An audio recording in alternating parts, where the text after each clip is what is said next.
Hi, I'm Mara Webster with In Creative Company, and today I'm delighted to be talking about the film Little Brother with cast members J.K. Simmons and Philip Ettinger, along with writer and director Sheridan O'Donnell. And Sheridan, starting talking with you, I love that this came from a very personal space in honoring a friend of yours that you lost, and the fact that you felt like it was so important to capture his warmth and their humor, but also that you wanted to use creating this film as a way of trying to explore and understand their mental health journey. And I was interested in how you wanted to write these characters to pay tribute to them.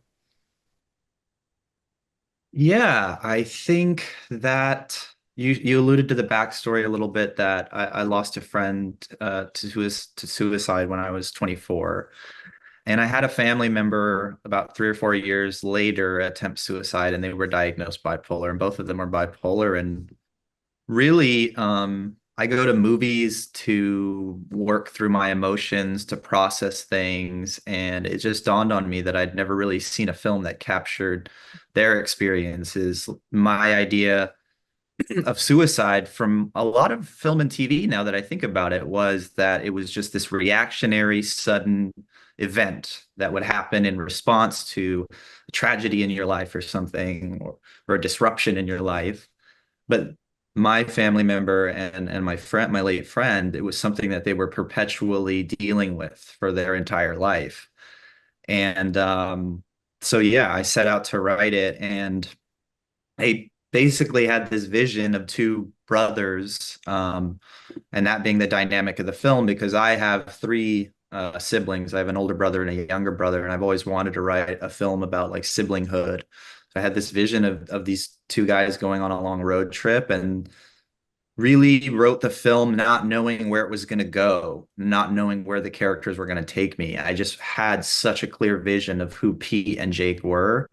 And then I got in the van with them and I started writing, and I knew the end of the movie, but I didn't know what was going to happen in between. And I was writing it in a way of just, being led by my curiosity and being led by the characters. And it was very enlightening for me. And then that's how I like to approach something, is not kind of dictating to audiences, this is what I know about things, but if I can write a story and I am experiencing these epiphanies as I write it, then maybe the audience will feel that same way when they watch it, that the revelations and the epiphanies and the emotional moments will occur to them as they occur to me as I write it.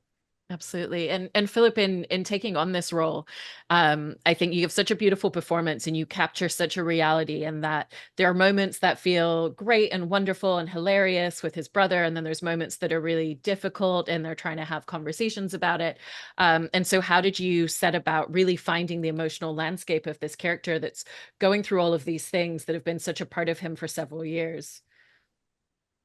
Um, I guess what I responded to in Sheridan's script is I feel like he wrote all these characters without judgment, and everyone is just trying to do the best that they can with the tools that they have, and no one specifically knows the answer, and how to, navigate this experience of human life.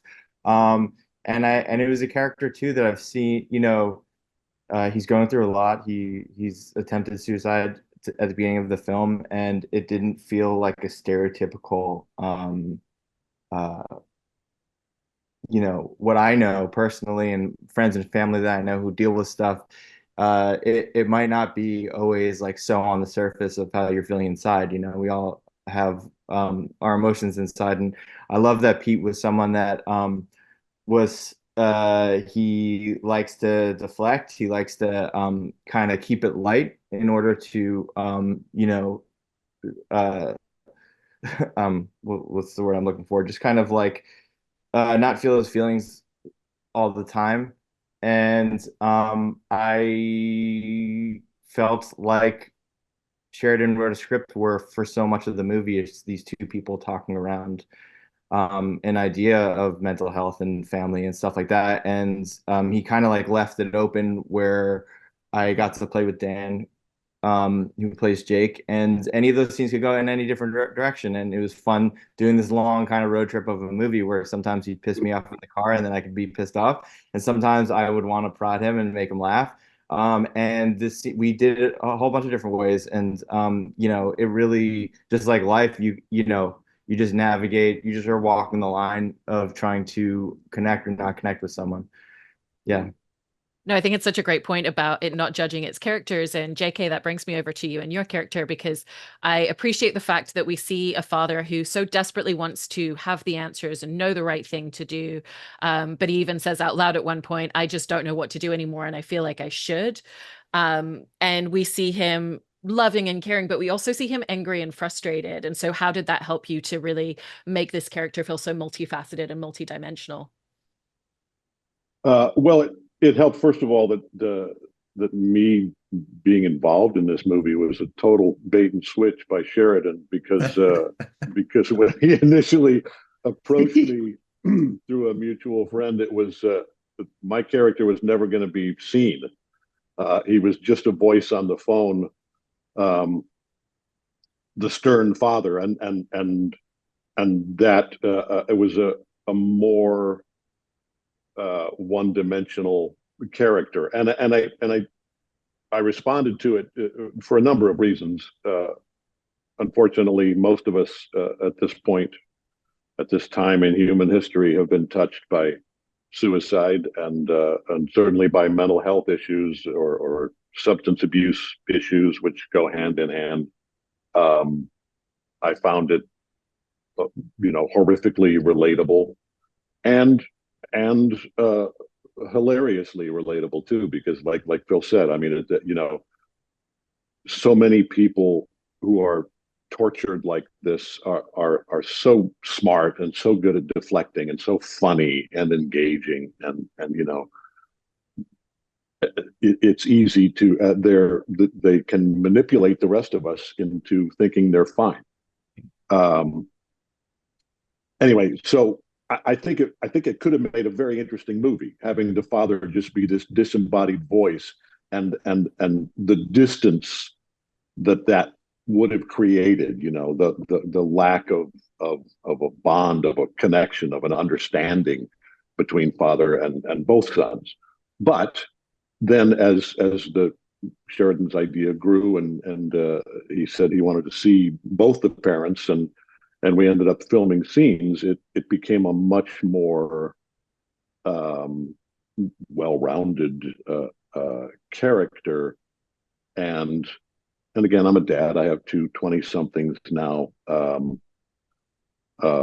both of whom have in their lives been touched by suicide, as I have. And I was very, very grateful to be able to, kind of delve into that. That scene where I'm on the phone with Dan in the kitchen, and just finally voice the reality that, I should know what to do. And that's that old school stoicism, my father's generation, and to an extent my generation, of you're the dad, you always have all the answers, and you discipline, and you take care of shit, and when in the course of human events all of us come across things that we are completely unequipped to deal with, it's horrible, it's tragic, and for him to not only come face to face with that, but to express it to his youngest son, he's probably never expressed that to his wife. I found that to be a particularly powerful moment in a movie that's full of them. And when I had a chance to see the film last year and actually meet Phil, who I hadn't met, I was impacted in all of the ways that we've already discussed. The sort of profundity of it, and the heaviness of it at times, but also the lightness, and the humor and the relationship. It's just so hard. It's so hard to write and direct and act, movies where you're siblings, and I don't know. Phil and Dan probably met, the first day on set, and and I think between the three of them, they did a really, really wonderful job of creating that sense of fraternity. Yeah, I completely agree. And I think Sheridan, in the way that you've directed this film, you capture that intimacy between the two of them throughout the film in this really beautiful way. But then you also have these incredible landscapes that they're driving through, all these like mountain drop backgrounds. And it kind of reflects on the intimacy of the characters, but also the idea of how small we are in comparison to the world around us. And I was just curious in how you wanted to kind of use those two juxtapositions in terms of framing this film and telling the story. Yeah, thank you for pointing that out. I that was definitely something I was aware of. I think I probably wrote the movie to be about two brothers as a from an economic standpoint that I was like, let me write something that I can kind of pull off, you know. And I really love films that are just like, you know, blatantly about character, like My Dinner with Andre and the Before Sunrise trilogy. And like, so I wanted to write something like that. But when it became about a road trip, I thought, oh, this is the perfect vehicle, no pun intended, to kind of bring in what you just said. And the word that I had in my mind when I was making it was that I wanted to make an intimate epic.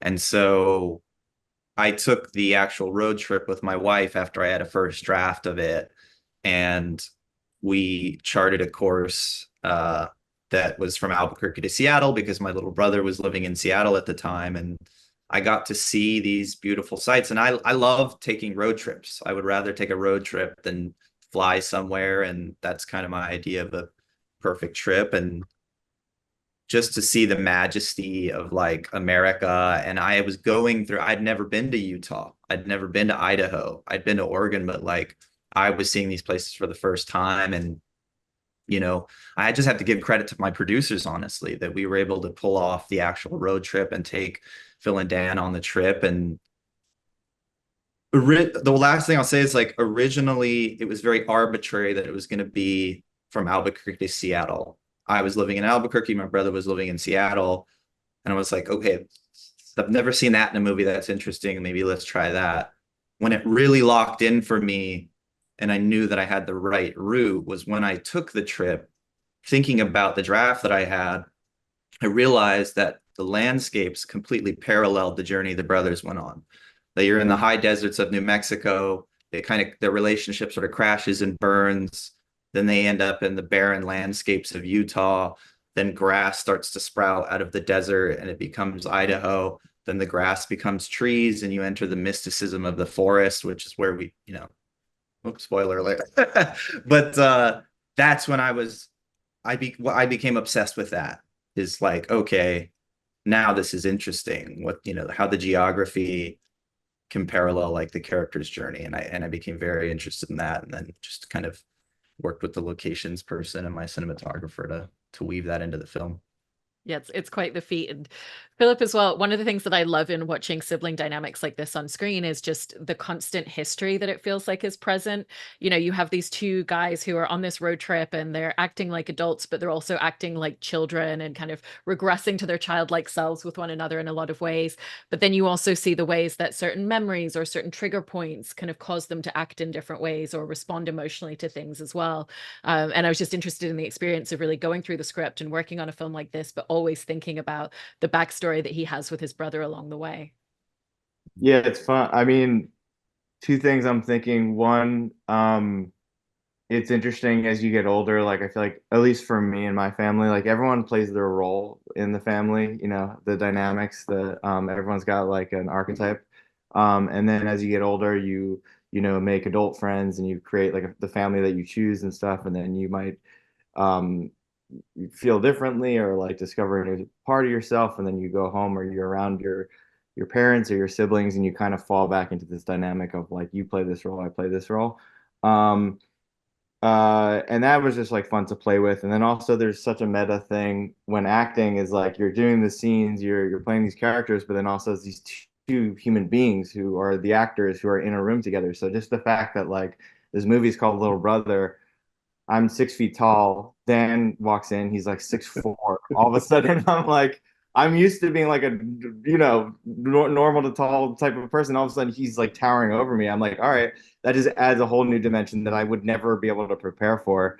and just who Dan is as a person and how we can kind of find, we found our internal rhythm. And that's just so the fun part for me about like, acting or playing scenes with people is like, you could prepare as much as you want or like have ideas about stuff, but it's just the people in the room together and how your molecules kind of mesh, and that just creates its own story. And like, kind of like I said before, like I think because so much of it is like a two-person movie, it really lends itself to any scene could be played in so many. We can just go on all these different routes of a thing. So like, so it just kind of felt like whatever was in the moment, wherever we were in that like hot vintage car, is like how how the scene went. I feel like sometimes scenes were like more lighter and funnier than I thought, and other times things got more intense than expected. Yeah, it's cool. It's great. And lastly, JK, I wanted to just ask about the experience of making this film. And like you said before, originally you were just going to be the voice of it, but essentially you're delivering these scenes with a lot of emotional tact, but you don't have a scene partner present. You're not there with Daniel. And as you said, the two of you didn't get the chance to meet before filming either. And I was just interested in how you approach that and still making sure that you capture so much of that history and so much of the emotion. Two things come to mind. First of all, when you become a parent, you know, the world opens up to you in ways that are unimaginable before that. So I know, what dads feel like, and the joy and the pain and the frustration and the sense of inadequacy. The second of all, for the second time I think ever in my career, all those phone calls, we were on the phone.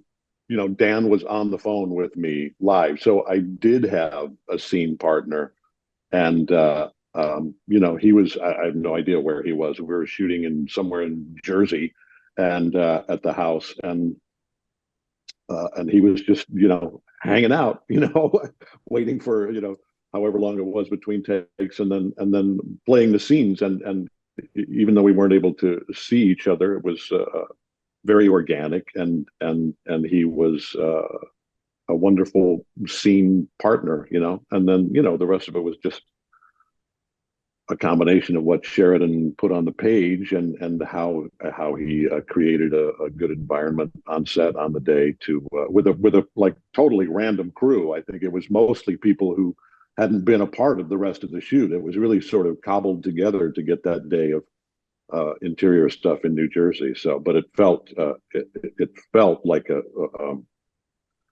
just a well-run ship, which is always the best kind of ship to be on. I agree. Well, congratulations to all of you on the film and all of the incredible work that you've done on it. And thank you so much. I appreciate it. Thank you so Thank much, you. Mara.